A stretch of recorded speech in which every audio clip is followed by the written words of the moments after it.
Hello, everyone. I'm Mia. I'm an esthetician and dietitian, and today we are talking about microneedling. Does it work for you? Is it for you? Some people see results, some people don't see any results at all. I'm here to break it all down. In microneedling, what we are doing are creating controlled micro injuries into the skin. Why are we doing that? See, when we create micro injuries into the skin via microneedles, the signal that your skin sends to the rest of your body is to come heal itself.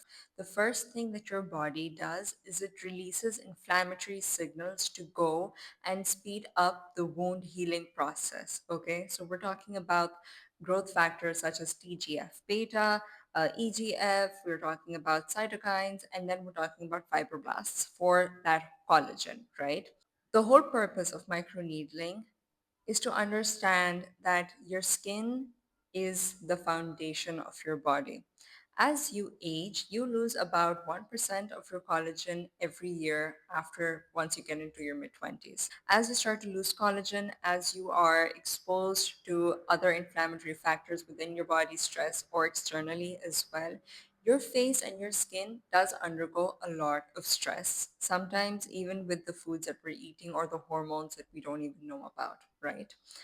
Now, all of these factors, both internal or external, do age the face. They show up on the face as pigmentation, as ruddiness, as this worn down look. Some people get lines or textured skin. It's different for everyone.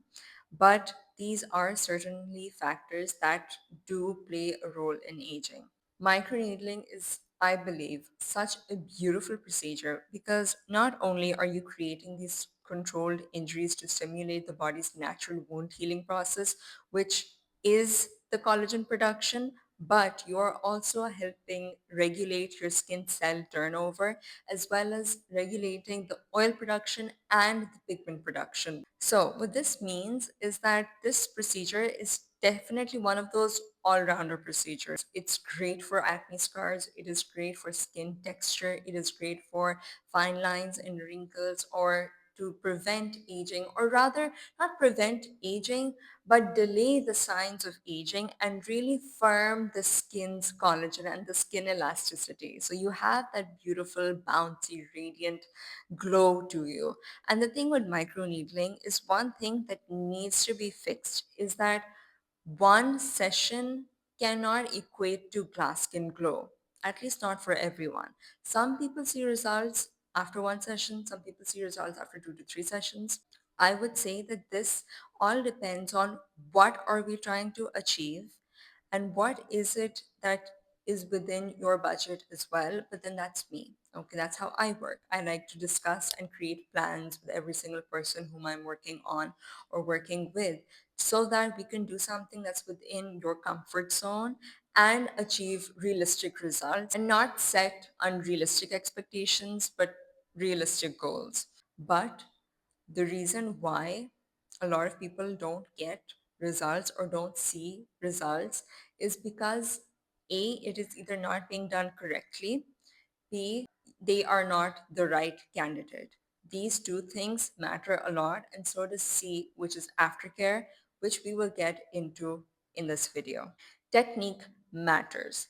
The periorbital area, which is the area around your eye, the skin is much thinner than the skin compared to your jawline or your mid-face. You cannot go in at the same depth in your under eye if you're going at the same depth at your jawline. What is it that you're trying to achieve matters. Are you trying to treat acne scars? Are you trying to just maintain your skin's texture? Are you trying to maintain a skin elasticity or strengthen it and look more long-term maintenance, or are we looking for short-term goals? All of these need to be factored in when doing any type of procedure, including microneedling, which is why the person whom you are going to needs to be someone who knows what they are doing. Now, number one. Number two, let's talk about whether or not you are a candidate at all. Okay, if you have someone who has a leaky barrier or a very compromised barrier, let's say you have psoriasis or eczema or even active acne, I would not do microneedling on you. Okay, if you have active acne, I would work on calming down that acne, those breakouts, and then looking at whether or not I would want to do it to help with scarring if there is any. If you are someone who does have acne scars, then microneedling can be an option for you. But again, this is a separate topic because a lot of times it depends on how deep your scars are. Okay, if they're hypertrophic, if they're atrophic, these are all different types of scars, and a lot of times microneedling might be too shallow and you might need something a little more invasive, but that is more dependent on the type of scar you have. For now, we're just talking about microneedling as a general treatment, right? So if you have eczema or psoriasis, then microneedling may or may not be for you. Again, this depends person to person. Your practitioner needs to know what they're doing in order to provide the best results. Okay, microneedling and PRP. Is it worth it? Absolutely. PRP. Basically, we take your blood, we spin it in a centrifuge, okay, and we extract literally what is called as the plasma. That plasma has concentrated growth factors, which when you apply topically or inject it otherwise, it is going to stimulate a better healing response to your skin. It will help boost the wound healing process and the overall glow that you are looking for. It is going to give you that collagen bounce. It is going to do a lot more than what exosomes will do. Let's move on to exosomes. Now, this is like something that I just rolled my eyes at by now. Okay, so exosomes seem to be like this buzzword that is casually thrown around as this growth factor product, right? This and then salmon sperm, PDRN, whatever. The problem with both of these are number one, the sourcing, B, the quality, C, the molecular weight, which sounds very sciencey, but I'll break it down for you. Let's talk about sourcing. Exosomes only work or will actually only work on you if they are human sourced or human derived.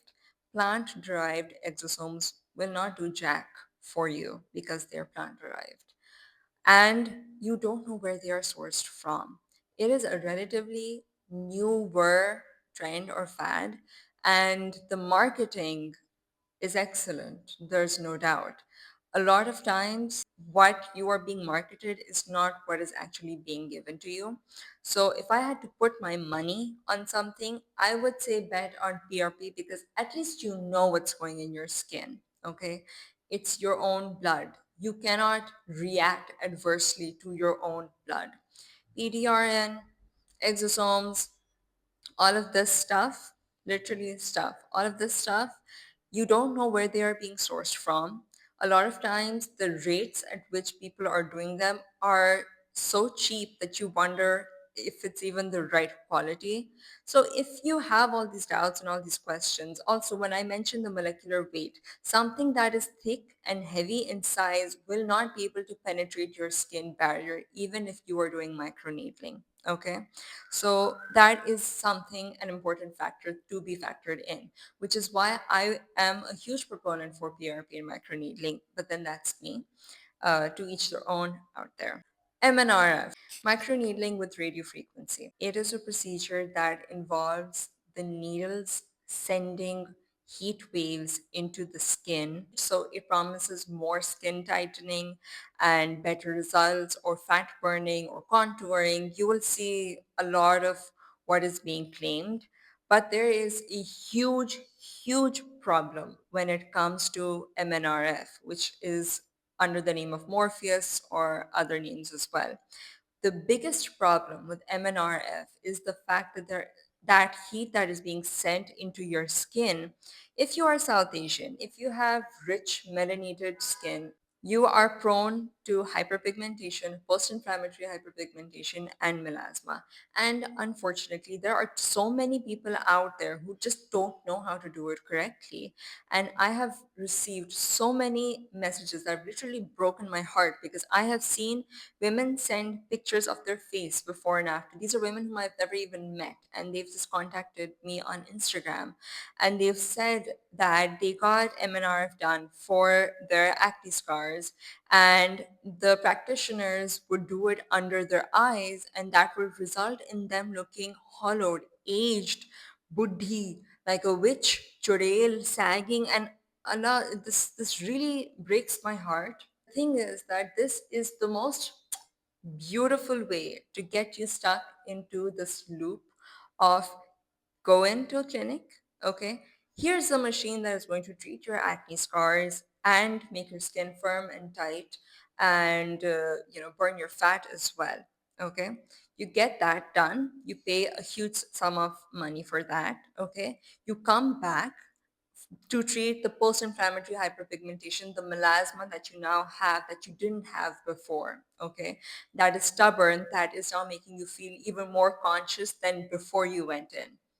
And now at the same time, because this heat has started to shrink your fat pads, the fat pads that are necessary to keep your face looking youthful, now that those fat pads have started to shrink, you are starting to age prematurely. So now you're going back to the same clinic or to the same practitioner and complaining of dark spots and melasma and aging. So now, in order to treat the side effects, that same person is going to put you into something else, which is going to give you a side effect of that. And then you're going to go back again to treat the side effect of that. And then you'll start getting fillers. And this is a whole cascade, a roller coaster.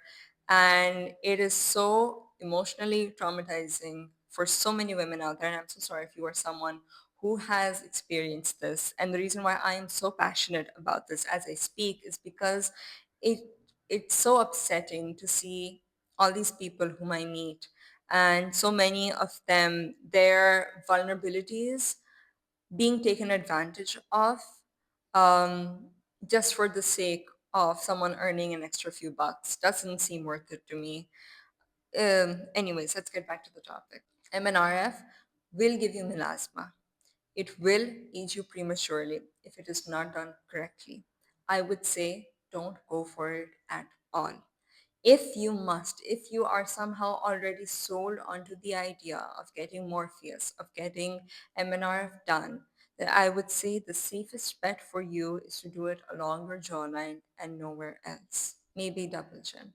But these are the areas that are thicker than the skin on the rest of your face. I mean, I would say don't take the risk at all. You might as well stick to something. You might as well go for microneedling separately and then radio frequency separately, because those two cannot do you wrong, especially if they're done right. Moving on to microneedling versus dermaroller. Okay, what is a dermaroller? You guys, you know what a dermaroller is. So why would I not say go for Dermaroller? Two reasons. Number one, I don't trust you. I don't trust that you're going to do it right. I don't trust that the needles are going to be sterile. And also that you're not going to accidentally, literally dermaroll your face off in the bathroom mirror and start scarring yourself or bleeding. So we don't want to do that. Okay. Also, with the dermaroller, the needles are more angled, and that can essentially result in micro tears and scratches, which is what you don't want. Okay. We're talking with microneedling, we're talking about controlled injury, controlled punctures, mini punctures. Okay. With derma rollers, we're talking about scratching, we're talking about more risk than benefit. Aftercare does matter. You will have to stay out of the sun for a few days, maybe a week. You can't use anything that's going to burn your skin like AHAs and BHAs. Keep your barrier strengthened, strong, and drink water, stay hydrated. You need to understand your skin is like the walls of a house. Okay. So we are talking about making sure that the walls of the house are firm so that later on, anything that we do with your skin or your face for any treatment, everything is just going to complement what already exists. So that is the goal. Unless, again, we are treating acne scars, but the premise should be the same for whatever it is that you get done. This applies to even your skincare. The walls of the house, your skin, need to be firm, need to be strong, so that anything that you do, literally in terms of skincare, anti-aging treatments, facials, whatever it is, it all needs to complement what already exists. Again, some people see results after the first session, some people see it after 3 to 4. It depends on person to person and exactly what it is that you are trying to achieve. At least that is the kind of plan that I like to create with my clients or my people. And I like to see what it is that they're trying to achieve. If you are someone who's just trying to achieve long-term results and maintenance, then sometimes we can do it for like one session every 2 months or every 6 weeks or so on and so forth, depending on depending on your budget. We can just be consistent with it because consistency is key. You're not just one and done with microneedling. Okay, this is a baby that you want to be consistent with, but you will see results after the first session. You will see some change for sure, but again, depends person to person. One thing to mention is that the younger you are, the more we can space the sessions out. Or if you're someone who's taking really good care of your skin and your barrier and just overall your face, then we can also afford to space it out a little more. If you are someone who is already very run down or ruddy, or is starting to take care of their anti-aging or their skin and collagen and all of that at a later age, then you might have to space the sessions out a little closer than you would if you were the latter, if that makes sense. Other than that, I feel like I've covered everything. If I haven't, please let me know. Also, let me know what your journey with microneedling has been like. Are you contemplating it? Are you someone who's had it done? Have you had a good or bad experience? Or would you like me to make a video on something else? Let me know. I hope I answered all your questions regarding microneedling. If you can't relate to any of this, but you watched it, send it to someone who might benefit from this. Lots of love.